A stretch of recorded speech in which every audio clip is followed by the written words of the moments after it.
Hi friends, welcome to Sunny talks. Devara cinema 466 కోట్ల gross collect చేసింది. Black బస్టర్గా నిలిచింది. కానీ రిలీజ్ రోజు ఎవరైనా ఇంత కలెక్ట్ చేసింది అనుకుంటారా? నెగిటివ్ సైట్లు ఇచ్చిన రివ్యూస్కి, యూట్యూబ్ ఇన్ఫ్లుయెన్స్ ఇచ్చిన నెగిటివ్ రివ్యూస్కి సినిమా ఇంత దూరం వస్తుందని ఎవరైనా అనుకుంటారా? ఇంత దూరం వచ్చింది, సినిమా సక్సెస్ అయింది. అసలు ఈ సక్సెస్ వెనుక కారణం ఎవరు, రీజన్స్ ఏంటి? సో నేను దాని గురించి మాట్లాడదాం అనుకుంటున్నాను. సో దేవరా సక్సెస్ వెనుక కీ రోల్ ప్లే చేసింది మాత్రం జూనియర్ ఎన్టీఆర్. తనకిచ్చిన క్యారెక్టర్ని మాత్రం 100% న్యాయం చేశాడు. తన స్క్రీన్ ప్రెజెన్స్తో, ఎమోషనల్ సీన్స్తోనే కాదు, ఆ ఫైట్ సీన్స్లో కానీ ప్రతి సీన్లో తనేంటో ప్రూవ్ చేశాడు. కొన్ని సీన్స్లో అయితే జూనియర్ ఎన్టీఆర్ చేసిన నటనకి జనాలు ఫిదా అయిపోయారు. ఆయుధ పూజ సాంగ్లో ఒక యాటిట్యూడ్తో ఉంటాడు NTR.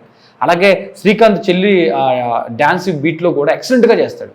Fear song, interval block, వర క్యారెక్టర్లో ఉన్న ఇన్నోసెన్స్, క్లైమాక్స్లో ఉండే షార్క్ షాట్ దగ్గర నుంచి సముద్రంలో జరిగే ప్రతి సీన్లో ఎక్స్ట్రాడినరీగా చేశాడు జూనియర్ ఎన్టీఆర్. థియేటర్లో జనాలు ఎగబడుతున్నారంటే దానికి మెయిన్ కారణం జూనియర్ ఎన్టీఆర్ అని చెప్పుకోవచ్చు. జూనియర్ ఎన్టీఆర్ అయితే దేవరా సినిమా సక్సెస్లో కీ రోల్ ప్లే చేసిన విషయాన్ని మరోసారి చెప్తున్నాను. దాని తర్వాత అనిరుద్ధ్ ఇచ్చిన బీజిఎం అనేది చాలా సీన్స్ని ఎలివేట్ చేసింది. ప్యూర్ సాంగ్లో ఉండే బీజిఎం కానీ, నీకు ఇంటర్వల్ బ్లాక్లో ఉండే బీజిఎం కానీ, సెకండ్ హాఫ్లో వచ్చే బీజిఎం కానీ ఎక్స్ట్రాడినరీగా డిజైన్ చేశాడు అనిరుద్ధ్. సో బీజిఎం అనేది సినిమాకి చాలా ప్లస్ అయింది. అదొక్కటే కాదు, ఆయుధ పూజ సాంగ్ అయితే మాత్రం నేను నా జీవితంలో అలాంటి సాంగ్ నేను చూడలేదని చెప్తున్నాను. మీరు నమ్మినా నమ్మకపోయినా ఇదే నిజం. ఆయుధ పూజ సాంగ్ తెలుగు ఫిల్మ్ ఇండస్ట్రీ ఉన్నంత వరకు ఉంటుంది, ఆ ఇంపాక్ట్ అంతవరకు ఉంటుందని నేను నమ్ముతాను. అనిరుద్ధ్ అసలు మాస్ శివతాండవం చేశాడు ఆ సాంగ్కి మాత్రం. అదొక్కటే కాదు, పీర్ సాంగ్ అయితే అసలు ఎంత బాగా డిజైన్ చేశాడు అనిరుద్ధ్. అసలు ఎక్స్ట్రాడినరీ ఉంటుంది పీర్ సాంగ్. దాంతోపాటు చుట్టమల్లె సాంగ్ అందరూ థియేటర్ని కాన్సర్ట్ చేసేసారు ఆ సాంగ్కి అయితే.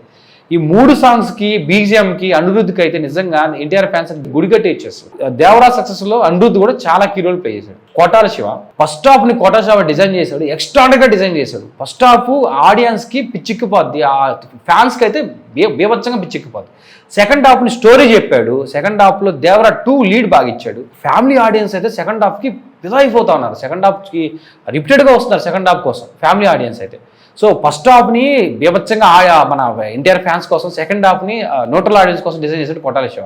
నాకు ఫస్ట్ హాఫ్ గురించి డిస్కస్ చేద్దాం అనిపిస్తుంది. అంటే ఒక పిరమిడ్ లాగా ఉంటుంది సినిమా ఫస్ట్ హాఫ్. అంటే స్టార్టింగ్ నీకు ఒక ఆయుధ పూజ సాంగ్, తర్వాత కుస్తీ ఫైట్, తర్వాత మన ఫీర్ సాంగ్, తర్వాత వచ్చి ఆ శ్రీకాంత్ చెల్లి పెళ్లిలో డ్యాన్సు, తర్వాత ఇంటర్వల్ బ్లాక్, అలా ప్రతిదీ కూడా ఒక పిరమిడ్ లాగా డిజైన్ చేశాడు కోటాల శివ.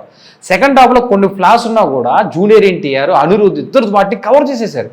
టోటల్గా సినిమా బ్లాక్ బస్టర్ అవడానికి వీళ్ళు ముగ్గురు అయితే చాలా బాగా కష్టపడ్డారు అనిపిస్తుంది. దాంట్లో జూనియర్ ఎన్టీఆర్, అనిరుద్ధ్, కోటాల శివ నేను ఆటలు ఇచ్చుకుంటూ వస్తాను.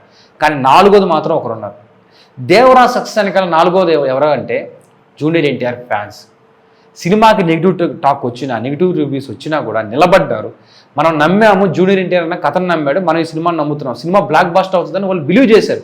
నిజంగా చెప్తున్నా, సినిమాలో జూనియర్ ఎన్టీఆర్ వర క్యారెక్టర్లో ఆ షార్క్ని తీసుకొని వచ్చి సముద్రంకి వదిలేసినట్టు ఈ సినిమాను మాత్రం భుజాల మీద మోసారు జూనియర్ ఎన్టీఆర్ ఫ్యాన్స్. అసలు ఎంత సైట్లు రివ్యూలు ఇచ్చినా, ఎంత సైట్లు నెగిటివ్ రివ్యూ ఇచ్చినా, ఎన్ని యూట్యూబ్ ఇన్ఫ్లుయెన్స్ నెగిటివ్ రివ్యూ ఇచ్చినా వాళ్ళు సినిమాను వదలలేదు. సినిమాని ముందుకు నడిపించారు, సినిమాని తీసుకొచ్చి ఇంత దూరం తీసుకొచ్చారు. సో జూనియర్ ఎన్టీఆర్ ఫ్యాన్స్కి మాత్రం ఖచ్చితంగా దేవరా సక్సెస్లో ఎంతో కొంత క్రెడిట్ ఇవ్వాల్సిందే. సో దేవరాకు సంబంధించి సక్సెస్ అయినందుకు నేను చాలా హ్యాపీగా ఫీల్ అవుతున్నాను. అలాగే సక్సెస్ వెనకాల ఉన్న కారణాలు ఎవరో కూడా నేను డీటెయిల్గా చెప్పాను. నెక్స్ట్ ఇలాంటి వీడియోస్ మీరు చూడాలనుకుంటే నా ఛానల్ సబ్స్క్రైబ్ చేసుకోండి.